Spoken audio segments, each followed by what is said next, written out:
My background's in marketing and PR, and I was going to be a corporate attorney. That was my, lifelong dream. Had everything gone the way I planned, I'd be living in Paris driving a Porsche by now, but that didn't work out. And I had children. And when I found out my daughter had been diagnosed with mental illness, she was between 3 and 5 years old. And at that time, she's now almost 18, so it's been a while. At that time, the way that a lot of doctors looked at mental illness in very young children was that there was no hope. That there really wasn't a way to cure her or treat her, and the majority of the children they'd seen that were as severe as her did not do very well. So as a parent, I was told that I needed to prepare for maybe group home living, things like homeschooling. She probably wouldn't have any friends, and she'd probably never be able to talk to anyone, like be verbal. So I felt like that was a death sentence. I didn't know what to do. I was real scared. I was very young. I was in my 20s then.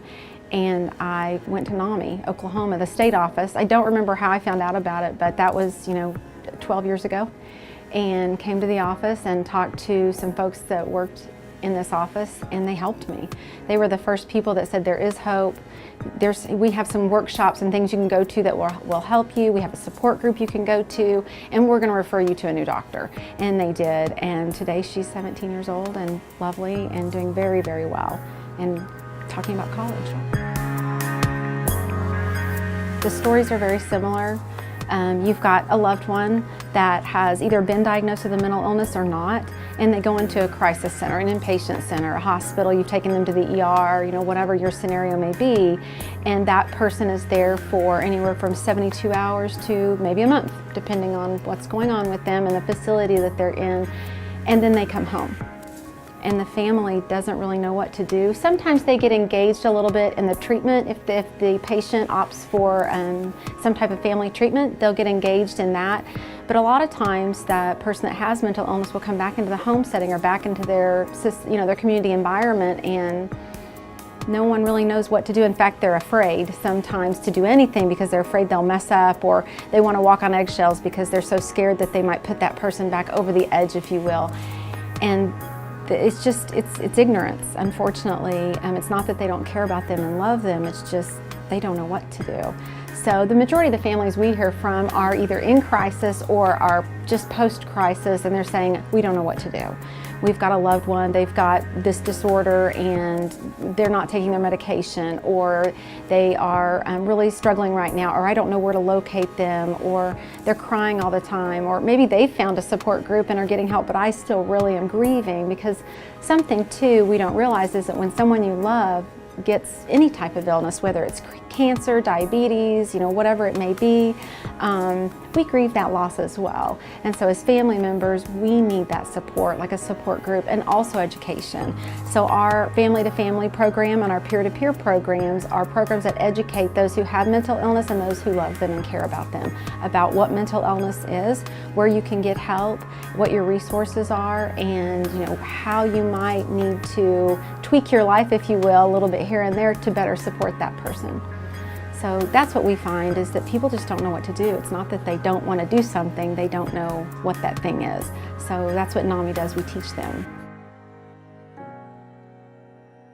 Gosh, I think that the first thing that we have to do is we've got to break the stigma. I mean, people are afraid to go to help because of what it makes them look like. They're afraid of what the people around them, their peers, their family might think of them if they come out and say, I have a mental illness. And we have to start thinking about and promoting the fact that mental illness is not any different than any other illness. It's a disease of the brain instead of the disease of the pancreas or the heart. And so we've got to start talking about it like that. Promotion would be very important. The second thing is definitely prevention. We've got to have more preventative measures in our communities, whether it takes place in the schools, in homes, in our health departments, in the Department of Mental Health, in hospitals, everywhere. We've got to promote that mental illness isn't an illness just like everything else, and we've got to start doing some prevention. Overall wellness is an enormous key to staying healthy for anybody. Whenever I'm not eating right, I'm not exercising right, maybe I'm a smoker, I'm drinking too much, whatever you may be doing, you're putting yourself at higher risk for having a mental break or getting some type of mental illness. People that are healthier and take better care of themselves are going to do better in all things. I mean, it's not just heart disease or lung disease or anything else. Just staying fit and well and taking very good care of yourself doesn't mean that they can't also have a mental illness, but it sure helps when your brain is getting more oxygen and your body is functioning better overall to fight the symptoms off and to be able to cope and have strategies to take care of yourself every day. Someone who has mental illness goes into a crisis setting, an inpatient setting. When they come out of that setting, a lot of times if they're an adult, if they're over 18, their family is not engaged because they made that choice, and that is their choice.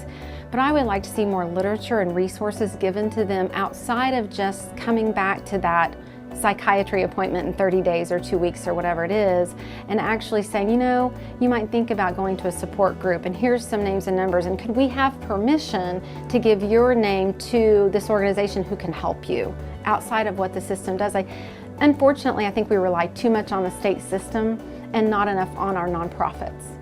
And if we would do better referrals between ourselves as agencies, I think that we'd have a system that's more fluid and less fragmented and easier for those that want to have our services to access our services. We've got to work better together. We talk about fragmented services and fragmented system and silos. Well, we're the ones that have created those things.